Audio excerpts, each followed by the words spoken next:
بسم اللہ الرحمن الرحیم۔ السلام علیکم۔ ویڈیو کو لائک، شیئر اور چینل کو سبسکرائب کریں۔ جب کسی شخص کو کوئی بڑی حاجت یا مشکل درپیش ہو تو وہ اللہ تعالیٰ کی بارگاہ میں صلاۃ الحاجت کے ذریعے دعا کر سکتا ہے۔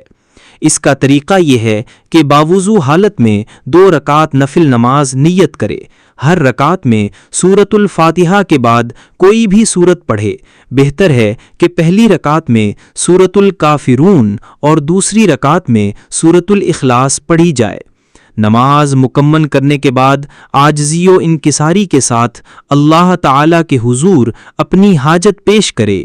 یہ عمل دل کی سکون، مشکلات کے حل اور دعاؤں کی قبولیت کا ذریعہ ہے۔ نیت صاف اور یقین پختہ ہو تو انشاءاللہ حاجت پوری ہوتی ہے۔ اے اللہ، میری حاجت پوری فرما، میرے گناہ معاف فرما، غم و مشکل دور کر دے اور اپنی رحمت و برکت سے نواز دے۔ آمین۔